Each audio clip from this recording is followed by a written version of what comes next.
Tamera. Morning. How you doing? Doing well. Okay, thanks for joining me at the cafe. I thought it would be good to get some brekkie in. Yeah, Yeah. it's the best. How is the jet lag? Jet lag is jet lagging right now. But we're good. We've had a coffee, we moved. We're And about where to have were you? breakfast. Happy girl. Yeah. Whereabouts were you in the world? Went to LA. Oh. No, I didn't. That's jet lagged. You went to Miami. I went to Miami. Same but different. Yeah. I've never been to LA, you know. Really? You should try it. What's it like? If you dropped me, if an alien dropped in LA and you had to describe it to them, what would you say? Oh Lord, don't make me do this. People from LA are gonna hate me. Is it Air One? Is it hikes? Or is that just what we're sold? It is. Yeah, it's pretty. The weather's nice. Hiking's great. Food is good. Weed is good. Is it? Yeah, the weed is good. I don't know. I find it very lonely. Actually, I always go there for work. Yeah. But I think once you find your tribe of people that like you really love, and it can be great. Yeah. But I find it to be very transactional there, which is like a little bit weird. In terms of people and everything in between? Yeah, conversations. Like I went for the first time when I was 17. 3 days in, I was like, get me out of here. Nobody's real. You were having an allergic reaction to LA? Facts. Yeah. But do you know what? I've been a few times since, and it gets better every time due to the people that I've gotten to know there.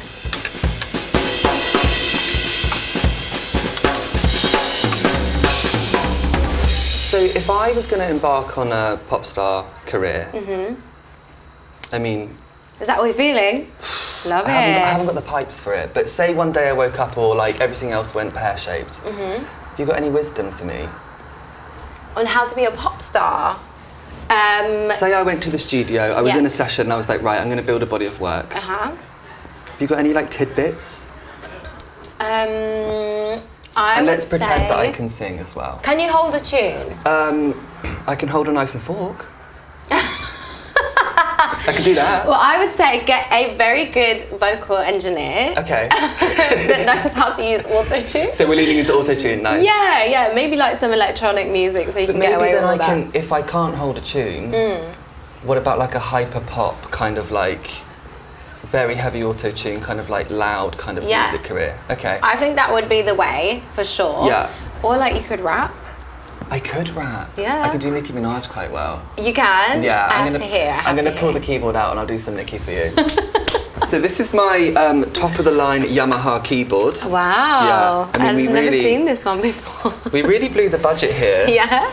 And you're about to hear the sound quality that's off the chain. And then the classic of every primary school. Oh, we love it. It was either a triangle or a recorder at primary school, right? Yes. Oh, get into that. Guess the theme tune. Okay, let's go.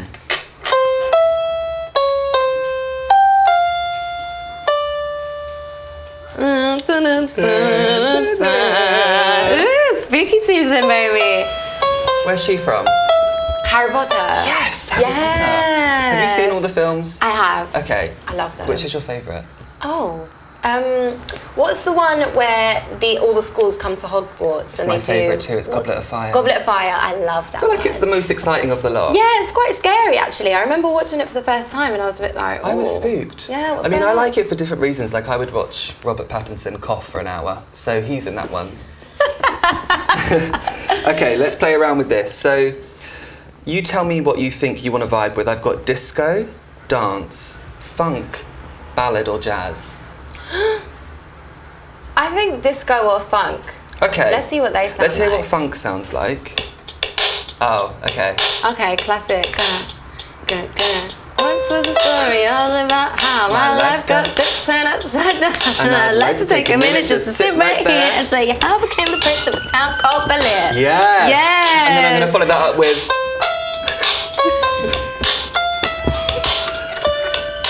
Ready? Hey. Okay, so that's going to be my first song off my album. Oh.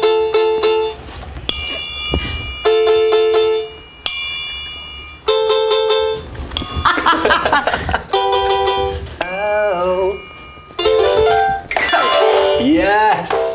And that's what we call a hit. So, I was so excited that you agreed to do this. Thank you. I'm I was fully- excited I was asked. Oh, good.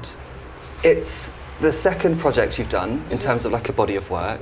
You said it's your most personal. There's songs on there like Bamba and Anchor that you felt like you were, for want of a better phrase, naked in terms of the meaning and the sort of intention that went behind it.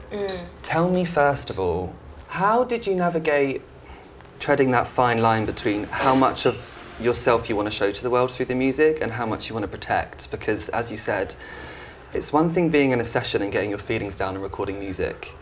It's another when you actually, you know, future trip and you're like, I'm going to have to perform this in front of thousands of people, I'm going to have to do promotion around it, and I'm going to have to revisit these feelings again and again and again. So without getting too deep or personal and only share what you want to, a song from Lost in Translation that struck me personally was Diversion. Yeah. And you're speaking a lot about, from my understanding anyway, it was like trauma bonding with someone. I related to that hard. I'm sorry. Well, I'm sorry too, you obviously went through it as well.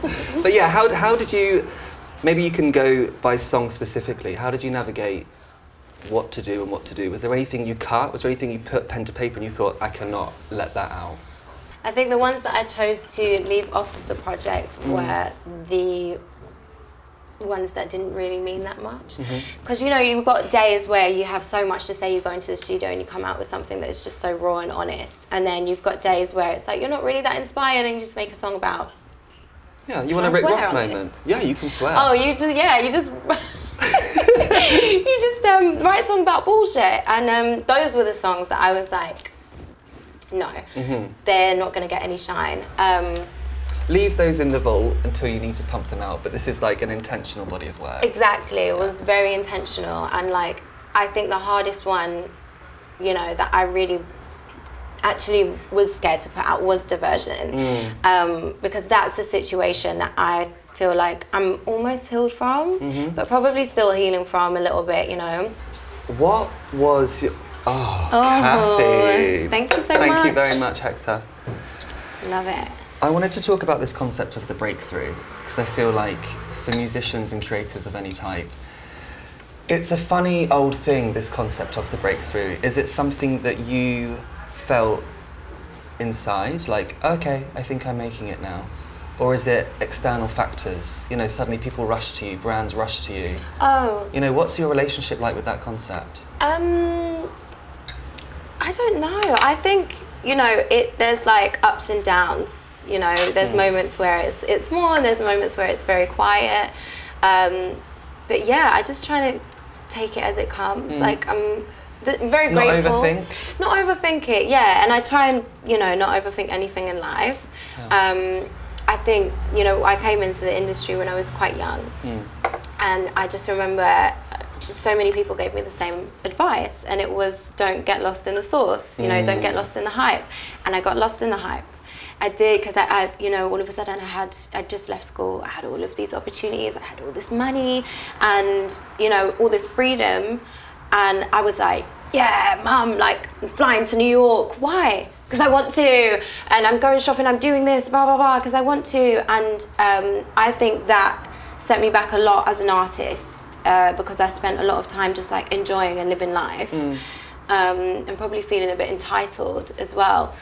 And less time on actually perfecting my craft, which I now like can look back and be like, don't do that again. You know, I'm lucky it happened when I was so young, and I learned that lesson. So I'm like, now when things are going great, I'm like, this is not a time to like just get gassed or whatever. It's a time to really go hard, do the work, and like make the most out of all these opportunities that are coming, and just be very grateful. And staying present. Yeah. I mean, it also like conjures up the question of like validation. I think when you're young and you're going through the cycle of the come up, and suddenly there's a lot of eyes on you and there's a lot of interest, it's natural.